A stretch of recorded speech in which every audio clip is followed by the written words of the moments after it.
3시간 뒤입니다. 말 안 해도 뭐가 3시간 뒤인지 다 아실 거라고 생각합니다. 기사 볼까요? 계엄 넉 달 만에 오늘 오전 11시 윤석열 대통령 탄핵 선고가 있다라는 거죠. 네. 지금 이 오늘 오전 11시 사실상 이 오늘 오전 11시 선고를 위해서 헌법재판관들 9시에 출근, 보통 출근 시각은 9시인데 지금 8시 9분을 막 넘어가고 있는 지금 이 시각 이미 일부 헌법재판관은 출근을 했습니다. 그 모습 같이 볼까요? 네, 정형식 재판관의 모습이 보이죠. 정형식 재판관 가장 먼저 헌재에 도착했습니다. 6시 55분에 7시도 채 되기 전에 조금 전 도착을 했고요. 그 뒤를 이어서 도착한 사람 김복형 재판관입니다. 7시 33분 그리고 그 뒤에 세 번째로 출근한 사람이 정계선 재판관이 7시 43분에 출근을 했고요. 네, 그리고 지금 네 번째 이미선 재판관이 조금 전 7시 56분에 네 번째로 벌써 헌법재판소에 도착을 했다라는 겁니다. 여기에 다섯 번째 김영도 재판관도 7시 59분, 지금 8명 중에 5명이 벌써 출근을 마친 상황이에요. 네. 지금 9시까지 보통 통상적이라고 한다면 9시쯤 출근을 하는데 벌써 8명 중에 5명이나 출근을 마친 상황입니다. 다만 여기서 이 문영배 이 헌재 소장은 아직 나오지 않은 상태죠. 만약에 이 출근을 하게 되면 저희 방송 중에 바로 좀 저희가 생중계로 물려서 좀 보여드릴 수 있도록 해보겠습니다. 지금 이 8명 중에 벌써 5명이 출근을 해서 11시에 있을 선고 준비를 하고 있다라고 봐야 될 것 같아요. 이번 탄핵 심판 선고 숫자로 좀 볼 수가 있을 것 같은데 요 얘기 저희 잠시 뒤에 좀 나눠보도록 하고 사실 헌법재판관 출근을 생각을 하면 저희 지난 8년 전에 박근혜 전 대통령 때 헌법재판관 출근이 또 이슈가 됐었죠. 왜? 이정미 당시 헌재 소장 출근하던 모습이 화제가 됐습니다. 그 모습 잠깐 같이 보고 올까요? 네, 바로 저 모습입니다. 근데 잘 보시면 뒤에 뭐가 있어요. 네, 바로 헤어롤입니다. 헤어롤. 그 당시에 출근을 하면서 헤어롤도 채 빼지 못하고 출근을 했었던 상황.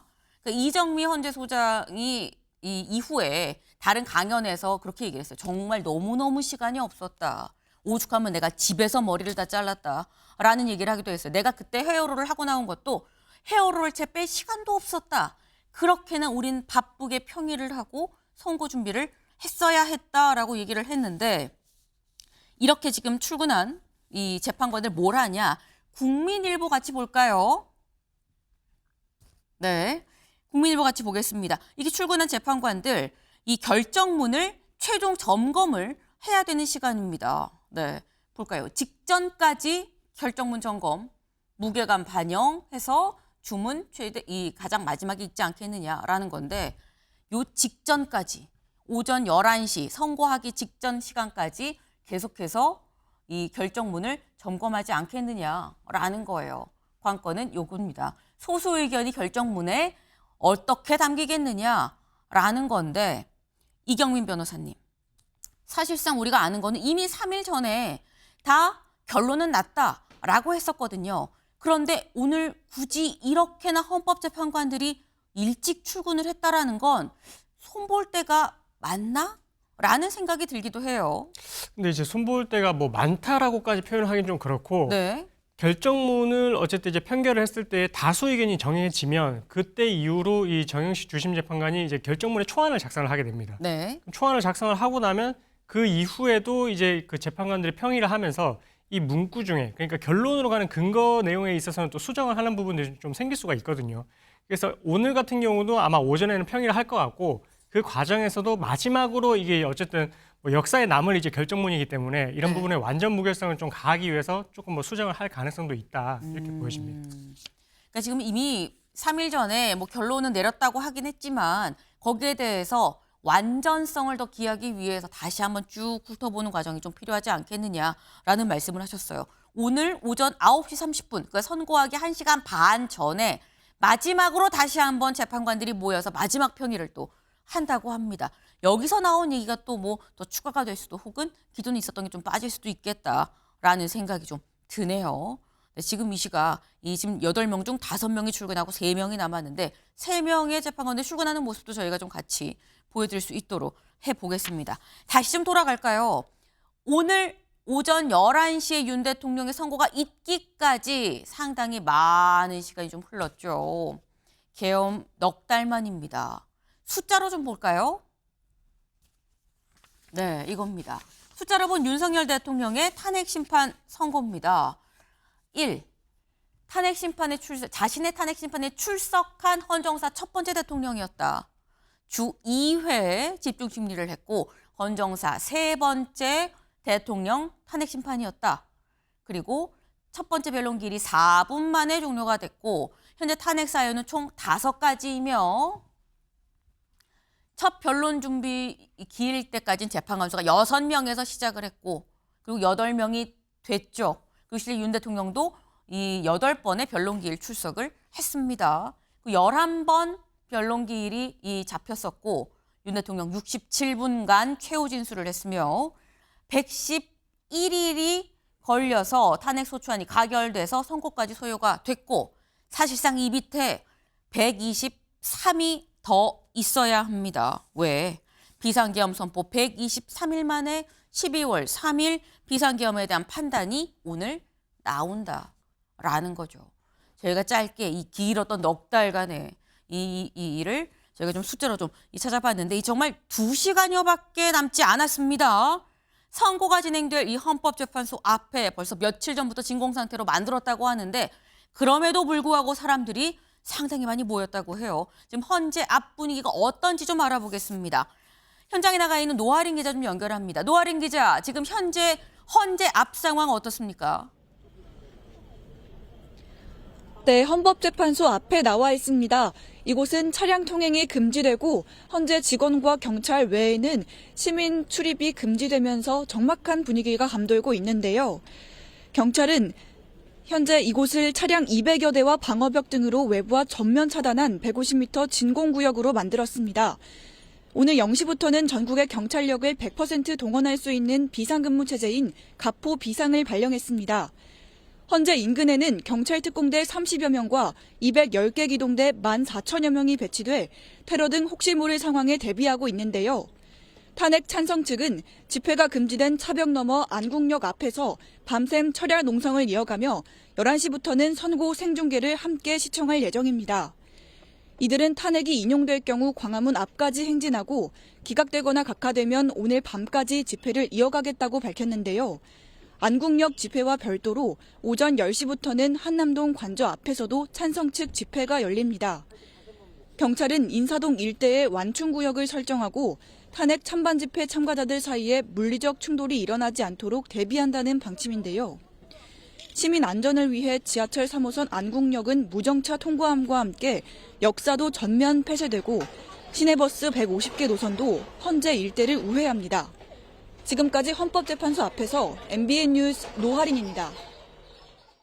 네, 지금 노아린 기자의 얘기에 따르면 현재 지금 진공 상태입니다. 차벽도 완전히 지금 둘러싸여져 있고요. 다만 이 차벽으로 둘러싸인 진공 상태 바로 바깥에는 또 집회 시위 준비가 좀 예정이 돼 있다라는 지금 얘기도 같이 지금 전했습니다. 그런데 이 현재 오늘 오전 11시에 정작 이 당사자인 윤석열 대통령은 질서 유지, 또 경호 문제 등등을 이유로 출석하지 않겠다라고 이미 밝힌 상태죠. 그렇다고 한다면 윤 대통령 지금 어디에 있느냐? 관저에 있을 겁니다. 이 관저 앞에도 저희 MBN 기자가 직접 나가 있습니다. 유승호 기자, 지금 관저 앞 상황은 어떻습니까?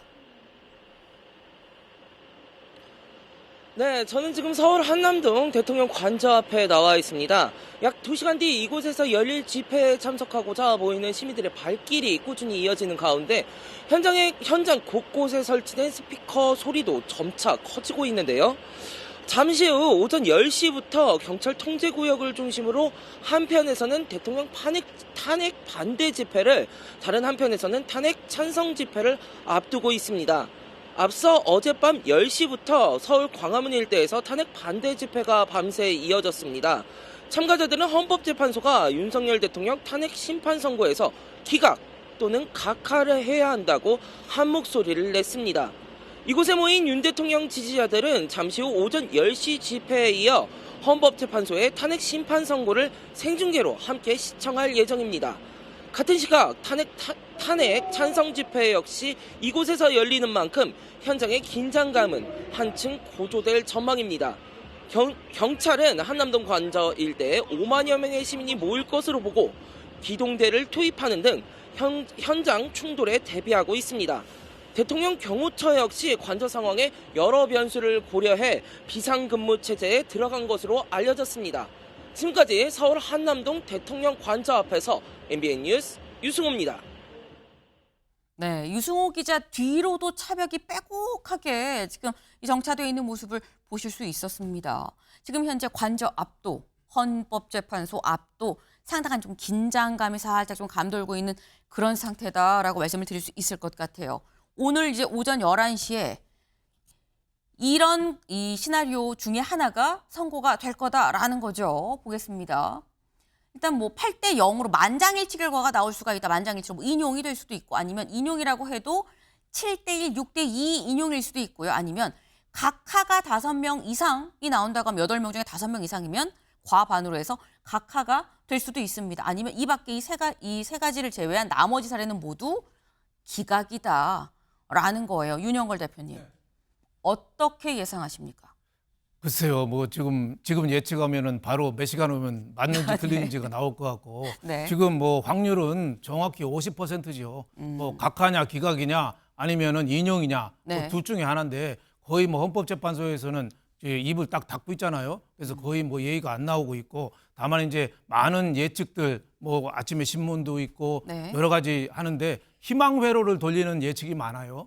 예, 자기는 어느 편인데 어느 진영에 선 사람들이 자기한테 유리하게 이렇게 예측을 많이 하는 거 아니냐 하는데 저는 뭐 애당초는 8대 0 인용 가능성이 아주 높다고 봤는데 헌법재판소에서 진행 과정을 쭉 지켜보니까 네. 헌법재판소가 지금 많이 흔들려 있어요. 절차적인 정당성 문제라든지 여러 가지 문제가 많이 흔들리고 있고 또 지금 그 윤 대통령이 오늘 111일 만에 그 선고하잖아요. 근데 이 심리는 2월 25일 날 끝났어요. 근데 지금 한 40일 만에 고민한 후에 지금 선고하거든요. 그러니까 헌법재판소 내부에 상당히 이견이 많았던 거 아니냐. 저는 8대 0은 아닌 것 같다. 그래서 저는 아마 조심스럽게 예측을 한다면은 한 5대 3 정도로 기각이나 각하될 가능성이 저는 많지 않느냐. 네. 조심스럽게 내다봅니다. 아, 네. 일단 지금 어느 누구도 지금 결과를 알 수 없습니다. 다만 그냥 개인적으로 유추를 해보건데 아마도 뭐 지금 윤영걸 대표님은 5대 3 정도가 좀 나오지 않겠느냐라고 말씀을 하셨어요. 근데 사실 이렇게 되면 최창렬 교수님 5대 3 혹 이 5대 3이 나오거나 아니면 뭐 6대 2로 인용이 된다거나 사실 이게 묘한 숫자인 거거든요.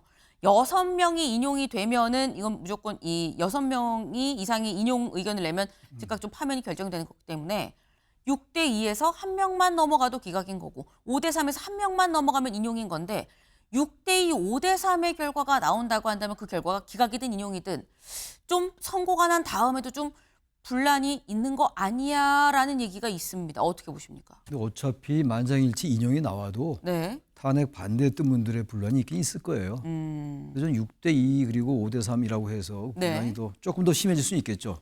근데 기본적으로 6대 2나 5대 3은 하늘과 땅 차이인 거거든요. 숫자 하나의 차이가 의미가 없을 때가 많은데 그 숫자 하나는 그야말로 대한민국의 명운이 바뀌는 숫자이기 때문에 네. 인용이냐 기각이냐의 문제지 숫자 하나의 문제는 그렇게 크진 않을 것 같아요. 네. 제가 지금 네, 잠시만요. 지금 방금 보신 모습이 지금 이 문형배 이 헌법재판소장이 지금 방금 좀 출근을 한 것 같습니다.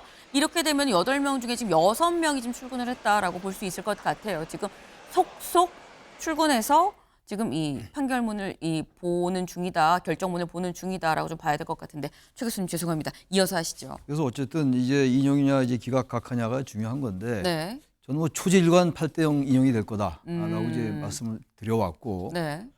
저도 사실 워낙 이제 뭐 절차적 시비가 많이 보도가 되기도 하고 또 변론길이 끝난 다음에도 계속 이제 시간이 많이 지연되면서 뭔가 여러 가지 문제가 있는 게 아닌가라는 생각이 충분히 가능한데 좀 그럼에도 불구하고 만약에 재판관이란 말이죠.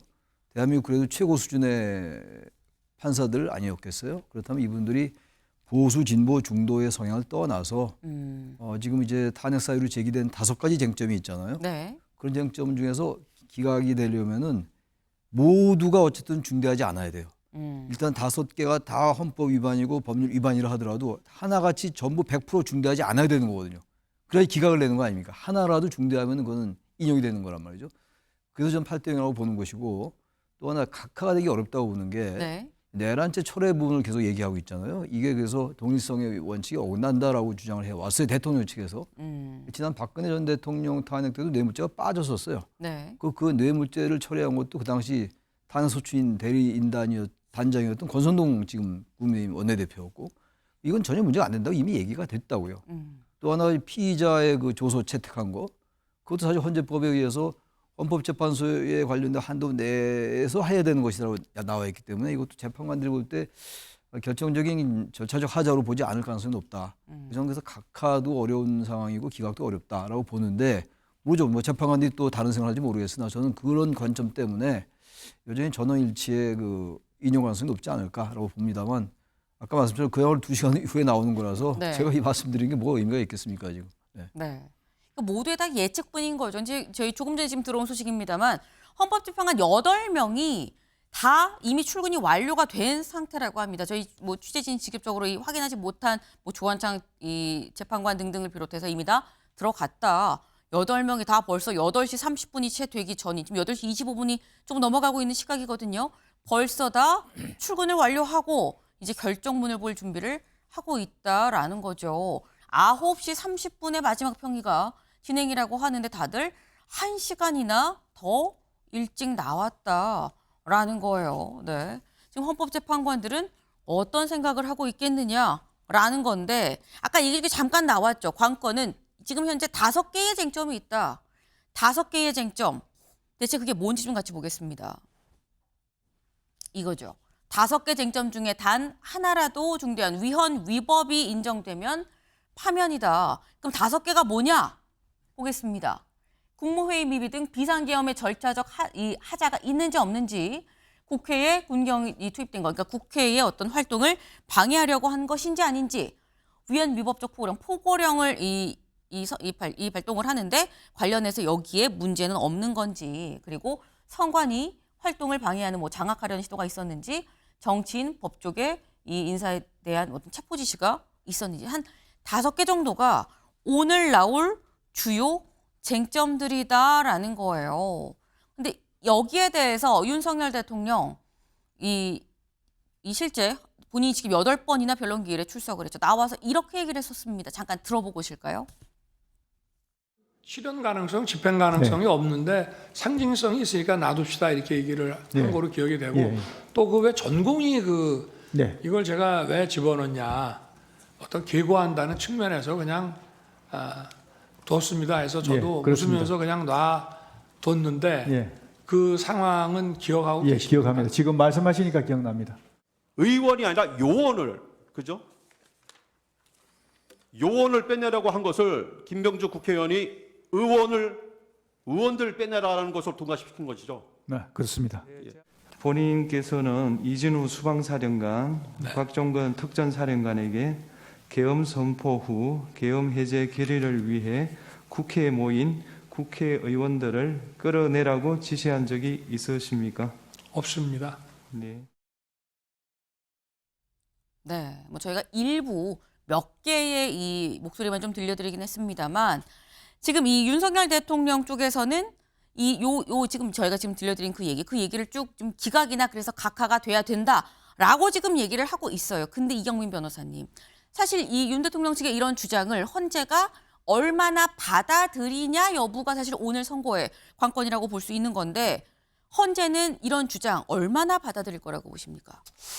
지금 주장을 하고 있는 부분이 이제 객관적으로 나와 있는 그런 내용들을 이제 반박하는 내용들이거든요. 네. 왜냐하면 재판은 이제 증거 재판주의라서 이제 증거가 있는 부분에 대해서는 누가 이제 어떤 식으로 이제 해명을 하는지가 중요하고 그것을 이제 재판관들이 채택을 하는지가 중요한데 네. 일단은 우리가 이제 당시에 계엄군이 국회에 투입되는 모습을 봤고 그다음에 포고령의 존재가 있고 네. 그다음에 이 뭐 그 쪽지에 대해서는 뭐 확실히 나오진 않았지만 국회 비상입법기구와 관련한 그런 쪽지도 이제 이야기가 됐었다는 부분이 된 만큼 네. 이게 실제 이제 윤 대통령 입장에서는 이게 뭐 경고성 계엄, 그러니까 야당의 이런 뭐 줄탄핵 이런 부분들에 대해서 이제 경고성으로 했다라고 했으면은 근데 그것을 이제 반박하는 어떻게 보면 이 포고령이 있고 국회 비상입법기구에 쪽지가 만약에 있었다라고 하면 네. 이거는 집행을 할 의지가 있었던 게 아니냐 이렇게도 해석이 될 수 있는 부분이거든요. 그럼 이 부분에 있어서는 윤 대통령 측에서는 그 증거가 이제 눈에 보이니까 네. 그런 취지의 그런 내용들이 아니었다라는 거를 지금 이제 해명을 할 수밖에 없는 것이고 그럼 그게 이제 납득을 할 수 있는 것인지는 이제 재판관들이 이제 심리를 통해서 이제 결정을 할 부분인데 근데 이제 그때 당시에 주심 재판관이 질문을 했던 내용을 보면 국회를 봉쇄를 했는지 여부에 대해서 질문이 좀 다수 있었습니다. 네. 그러면서 이제 곽종근 사령관의 진술이 어긋났던 부분 그런 것들이 이제 있었는데 근데 그것을 그 헌재에서 유일하게 이제 직권으로 채택했던 증인이 조성현 수도보안사령부 경비단장이거든요. 네. 거기서 나왔던 진술은 오히려 본인이 뭔가 이제 여기 나와서 진술하는 데 있어가지고 불이익이 있음에도 불구하고 이진우 수방사령관으로부터 끌어내라는 지시를 받았다라고 진술을 했습니다. 그럼 이렇게 이제 본인이 증인이 이렇게 본인한테 불이익이 있을 수 있음에도 불구하고 진술을 했던 내용에 비춰보면 네. 좀 재판관들 입장에서 그 부분에 있어서 조금 더 무게를 실을 가능성이 있어가지고 그래서 윤 대통령의 주장보다는 조금 더 이제 그 소추 의원들이 이제 주장을 하고 있는 이 국회 봉쇄를 시도하려고 했던 그 부분이 좀 위헌 위법성이 인정이 되고 조금 더 이런 부분들에 있어서도 좀 중대한 법 위반이 있다라고 또 판단할 가능성이 조금 더 높지 않나 저는 그렇게 좀 보고 있습니다. 네, 그러니까 지금 말씀처럼 일단 이 소추하는 쪽에서는 이러한 증거로 탄핵이 돼야 됩니다라고 얘기를 하고 있기 때문에 윤 대통령 쪽에서 이 증거는 이러이러한 연유로 증거가 될 수 없습니다. 사실이 아닙니다라고 지금 반박을 한 게 바로 헌재의 변론에서 있었던 일이라는 거죠. 그렇다고 한다면 헌재가 직접 증인을 콕 집어서 불러서 물어본 그 대목이 좀 더 비중을 갖고 헌재가 보고 있다는 얘기 아니겠느냐. 거기서 살짝 좀 유추를 해볼 수 있다라는 말씀이셨어요. 근데 사실 이 5가지 중에 지금 이 5가지 중에 하나라도 뭐 중대한 위헌 위법이 인정이 되면 파면이다라고 하는데 사실 위헌 위법이라고 해도 인용이 되지 않을 수도 있습니다. 관건은 뭐냐? 다음 기사 보실까요? 위법, 파면할 정도로 중대한가? 아까 살짝 얘기가 나왔죠. 위법 위헌이 있어도 그게 파면할 만큼 중대한지 안 한지가 정말 중요한 거다. 여기에 사실 이 선고가 뭐 인용이냐 기각이냐가 달려있다라는 거예요. 앞서서 노무현, 박근혜 전 대통령 탄핵 때 그때도 그게 운명을 갈랐다라는 건데 그때 어떤 판단이 나왔는지 좀 보겠습니다. 노무현 전 대통령 때 뭐라고 했느냐. 국가기관이 국민의 의사 형성 과정에 영향을 미치고 정당 간 경쟁 관계를 왜곡해서 안 된다는 헌법적 요청을 위반했다라고 하죠. 근데 다만 위반 행위가 국가 조직을 이용해서 관권 개입을 시도하는 등 적극적 능동적으로 이루어지진 않았다. 그래서 기각이다라고 판단을 내렸어요. 네. 그래서 기각이었는데 그럼 박근혜 전 대통령 때는 뭐라고 판단을 내렸느냐. 국민으로부터 위임받은 권한을 사적 용도로 남용했고 대의민주주의의 원리와 법치주의의 정신을 훼손했다. 위헌이다라는 얘기인 거죠. 특히나 이 뒤에 대통령으로서의 공익 실현 의무를 중대하게 위반했다. 중대해서 위반을 했고 그리고 그 사안이 중대해서 그래서 파면이다라고 결정을 했다라는 겁니다. 근데 이게 사실 관건이 이게 사실 이경민 변호사님 중대성 여부라는 이 중대성 여부가 좀 관건이다라는 건데 이건 좀 해석의 영역에 분명히 있는 것 같거든요. 그렇습니다. 이게 사실 이제 노무현 전 대통령부터 이제 탄핵 심판 절차가 어떻게 보면 대통령에 대해서 진행이 됐기 때문에 네. 그때 당시에 이제 판례로서 확립이 된 부분인데 이게 위헌 위법적인 부분이 있다라고 하더라도 우리 국민들이 선거를 통해서 부여한 민주적 정당성을 이제 박탈을 하려면 네. 그게 이제 국민의 신임을 배반할 정도로 이 위헌 위법성이 중대해야 된다 이렇게 이제 판시를 하고 있거든요. 그래서 이 부분에 있어서는 재판관들도 이제 위헌 위법성이 있는지 여부에 대해서 소추 사유 관련해서 이제 각각 개별적으로 따질 것이고 네. 그 개별적으로 위헌 위법이 있다라고 하는 부분에 있어서도 이게 우리가 파면에 이를 정도로 중대한지, 우리 국민의 신임을 배반했다라고 볼 수 있을 정도로 중대한지 여부에 대해서는 또 재판관들이 또 이제 어떻게 보면 심리를 통해서 이제 그런 부분들에 대해서 의견이 이제 좀 모아져야 되는 부분이라서 사실 그 부분은 좀 어떻게 보면 법조인, 그러니까 재판관들이 바라보는 시각, 네. 그 심정에 따라서 이제 달라질 수 있는 부분이기 때문에 이게 뭐 어떤 뭐 객관적인 증거가 있기 때문에 이런 걸로 반드시 중대한 위법성이 있다 이렇게 보기는 좀 어렵고 그런 내용들을 다 종합을 해서 아마 재판관들이 결정을 하게 될 것 같습니다. 네. 그 말씀 결론은 재판관들이 결정을 할 거다. 아무도 몰라라는 말씀이에요. 근데 윤형걸 대표님, 아까 말씀이 처음에는 8대0 인용일 줄 알았는데 시간이 지나면서 헌재의 이 변론이나 이런 걸 좀 보니까 5대3 정도 기각이 될 수도 있을 것 같아요라고 말씀하셨거든요. 그렇다고 한다면 뭔가 8대0 인용인 줄, 뭐 위법 위헌이 있는 것 같은데 보니까 해석적으로 좀 이 5대3으로 기각으로 갈 여지가 좀 있어 보이네란 말씀으로 저는 이해를 했는데 어떤 포인트가 그랬습니까? 지금 국민 중대성든 헌법재판관이 판단하지만 네. 박근혜 전 대통령하고 노무현 전 대통령 때하고 지금하고 비교하면은 국민 여론이 대통령을 지지하는 비율이 굉장히 높아요. 여론이. 네, 박근혜 전 대통령은 승복해야 된다는 게 70%가 넘었고 네. 지지율이 뭐 10% 내외로 아주 폭락을 했거든요. 지금 윤석열 대통령 어제 여론조사 공정이라는 데서 조사한 거 보니까 지지도가 지금 41%가 나왔어요. 그러니까 국민 여론이 상당히 좀 받쳐주고 있는 거 아닌가 뭐 이런 생각이 좀 들어요. 그리고 또 헌법재판소 재판 과정에서 지금 헌법재판소 판사들이 제일 고민하는 게 저는 이런 부분 같아요. 만약에 탄핵을 했는데 네. 지금 윤석열 대통령 형법도 재판은 이제 시작하잖아요. 그쵸. 그게 만약에 내란죄가 무죄가 되면은 이게 헌법재판소가 뭐가 되는 거예요? 그러니까 이게 절차성이라든지 이런 게 여러 가지를 좀 많이 생각하는 거 아닌가. 지금 검찰에서 증거를 지금 채택하지 않는 걸로 지금 돼 있는데 이번에는 네. 채택을 했잖아요. 이런 문제도 있고 내란법 뺀 것도 있고 여러 가지 그런 면에서 지금 헌법재판소 내부에서 지금 고민이 많은 거 아닌가. 그래서 저는 며칠 전에 박찬대 민주당 원내대표가 네. 저는 천기 누설을 하나 했다고 봐요. 천기 누설이요? 네, 신을사 오적 3명을 얘기했어요. 네. 네, 김복경 재판관하고 정영식 그 조한창 3분을 을사 오적이라고 얘기했어요. 그거는 제가 보기니까 내부에서 뭔가 얘기가 헌법재판소 8명이 내부에서 심각한 분열 어떻게 보면 토의 과정이 있는 거 아닌가. 그래서 저는 만장일치는 좀 어렵고 뭐 어느 정도 좀 나온 거 아닌가 이런 생각이 들고 특히 또 발언을 보면은 네. 이재명 대표도 어제 제주도 가서 뭐 12.3 계엄으로 10,000명을 학살하려고 했다고 굉장히 폭언을 하잖아요. 뭔가 좀 분위기가 안 좋으니까 저렇게 말을 세게 하는 거 아닌가 이런 생각이 좀 들었습니다. 네. 그러니까 지금 말씀은 일단 8년 전 박근혜 전 대통령 때의 탄핵 심판 선고 때와는 좀 다른 게 여론이 그때와는 좀 다르다. 지금 이 윤 대통령 쪽을 좀 지지하는 이 탄핵에 반대하는 여론도 상당하기 때문에 이게 헌법재판관들의 해석의 영역에 좀 포함이 될 여지가 있어 보인다라는 말씀을 지금 하셨어요. 그러면서 아마도 헌재에서도 형사소송, 이 형사 기소돼서 지금 이 내란죄 곧 이 다뤄지게 될 텐데 여기에 대한 결과도 같이 예측을 하면서 좀 어디서 좀 부담을 좀 갖지 않겠느냐라는 말씀을 하셨는데 최 교수님 어떻게 네. 보십니까?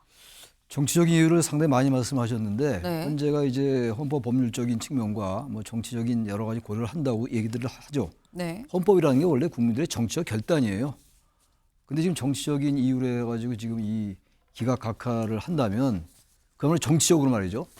만약에 대한민국이 기각각하 이후에 네. 그러니까 다시 말해 대통령의 직무 복귀 이후에 대한민국을 어떻게 생각할까? 그게 바로 정치적인 것들이거든요. 여론은 상당히 생각보다 탄핵 반대 세력이 높고 한다 하더라도 여론도 마찬가지예요. 여론도 중도는 여전히 압도적으로 높아요. 탄핵 찬성이. 그러니까 탄핵 반대에 나오신 분들의 지표가 박근혜 전 대통령 때와는 비교 안 될 정도로 많은 건 사실입니다.